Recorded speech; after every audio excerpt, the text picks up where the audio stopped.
আমার নবীজি কফ ফেলবে, থুতু ফেলবে, সাহাবীরা কাফ তাদের হাত মোবারক বাড়ায় দিত, সাহাবীরা তাদের হাতের তালু বাড়ায় দিত। আমার নবীজির কফ পাওয়া মাত্রই তারা নিজেদের গায়ে মাখতো জিলদাহু, জামাও রাখতো না, জামা খুলে চামড়ার মধ্যে মাখতো, মুখের মধ্যে মাখতো।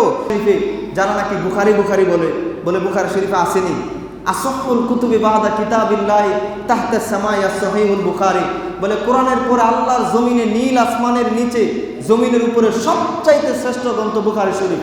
বুখারী শরীফে আসেনি দেখান। তাদের উদ্দেশ্যে বলি, সই বুখারী শরীফ খোলো। বুখারী শরীফ 30 পারা, 2 খণ্ডে, আধুনিক ছাপা 1 খণ্ডেও আছে।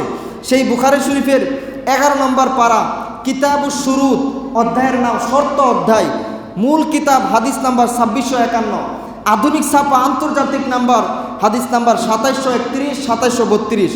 এর মধ্যে হযরতে আপনার উরওয়া ইবনে মাসউদ, যিনি পরবর্তীতে ইসলাম গ্রহণ করেছেন, সেই উরওয়া ইবনে মাসউদ একবার আমার নবীজির দরবারে রাষ্ট্রদূত হয়ে গেলেন। কি হয়ে গেলেন? রাষ্ট্রদূত হয়ে গেলেন। কুরাইশদের রাষ্ট্রদূত, কিরে শুনলাম মদিনা থেকে মুহাম্মদ সাল্লাল্লাহু আলাইহি সাল্লাম নাকি মক্কা আক্রমণ করতে আসতেছে। আসলে নবীজি উমরা করতে আসতেছেন, দলবল নিয়ে, হাদি নিয়ে, কোরবানির পশু নিয়ে উমরা করতে আসতেছেন। কুরাইশদের প্রতিনিধি হিসেবে উরওয়া ইবনে মাসউদ গেল। কি খবর, কি উদ্দেশ্যে আসছে, ওনার সাথে একটু কথোপকথন করি। লম্বা কথোপকথন, অনেক সময় লাগবে।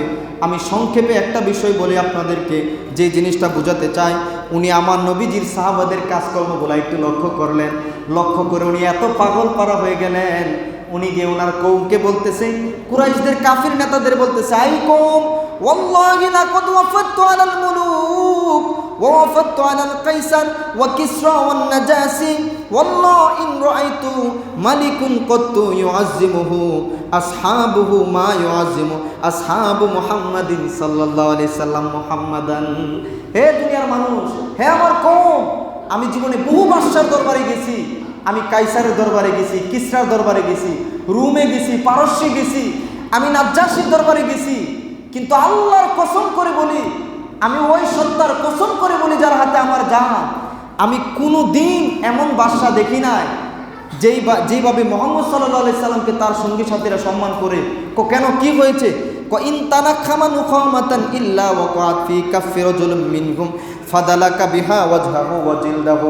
আমরা দেখতাম যে দয়াল নবীজি সাল্লাল্লাহু আলাইহি সাল্লামের একটা থুতু, একটা কফ, একটা নুখামা শরীফ, কফ মোবারক পর্যন্ত নিচে পড়তে দেই না। আমার নবীজি কফ ফেলবে, থুতু ফেলবে, সাহাবীরা কাফ তাদের হাত মোবারক বাড়ায় দিত, সাহাবীরা তাদের হাতের তালু বাড়ায় দিত। আমার নবীজির কফ পাওয়া মাত্রই তারা নিজেদের গায়ে মাখতো জিলদাহু, জামাও রাখতো না, জামা খুলে চামড়ার মধ্যে মাখতো, মুখের মধ্যে মাখতো। আর কি করতো? এগুলো চামড়া মুখে মাখতো।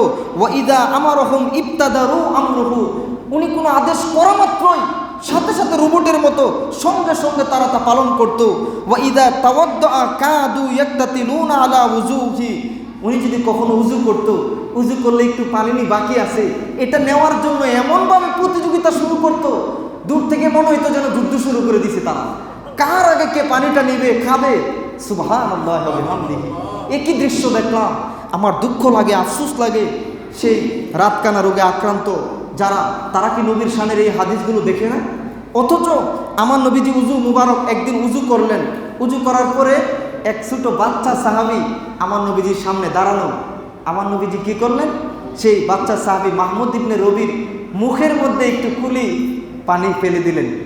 তো বাচ্চা সাহাবী তো, উনি খুশির আতিশয্যে নাচা শুরু করে দিলেন।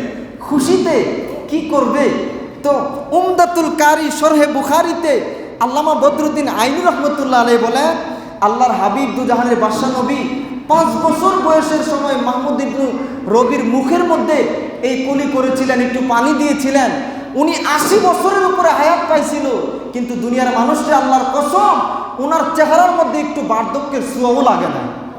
আমরা তখনও দেখতাম ওনাকে কিউট বাচ্চাদের মতো চেহারাটা নূরে ঝলমল করতে থাকতো। সুবহানাল্লাহি ওয়া বিহামদিহি। আমরা কে না চাই একবার ওই নবীজির দয়ার নজর, একবার ওই নবীজিকে স্বপ্নে হলেও দেখতে এবং হাসরে ওই নবীজির শাফায়াত পাইতে। যদি পাইতে হয় তাইলে আমরা বুখারী শরীফের এই হাদিসটা মনে রাখবো, যেটা মিশকাত শরীফেও আসছে। আমার নবীজি বলেন, যারা আমার সুন্নতগুলোকে মান্য করলো তারা যেন আমাকে মান্য করলো, আর যারা আমার আদর্শকে, আমার দেওয়া রাস্তাকে, আমার সুন্নতকে অস্বীকার করলো, তারা যেন আমাকে অস্বীকার করলো। সুবহানাল্লাহ। সুতরাং আমরা বুঝে গেলাম যে ঈমান শুধু মুখে বলার নাম না, শুধু মুখে বলার নাম না। জাতে মুস্তাফা নবীর শান শুনলে যেমন ভালো লাগতে হবে, নবীর শান বলতে হবে, ঠিক তেমনিভাবে আমার নবী দেওয়া প্রতিটা আদর্শ বাস্তবায়ন করতে হবে।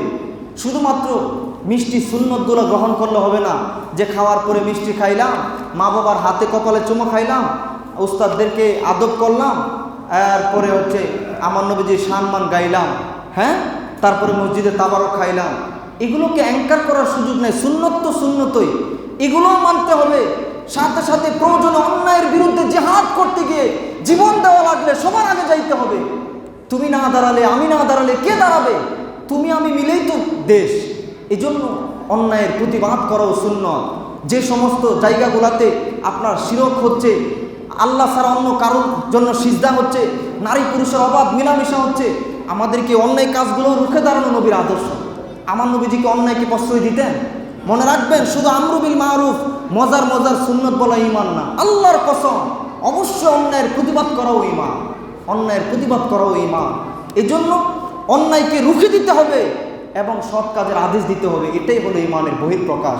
আল্লাহ আমাদেরকে বোঝার আমল করার তৌফিক দান করুন। সকলে বলেন আমিন।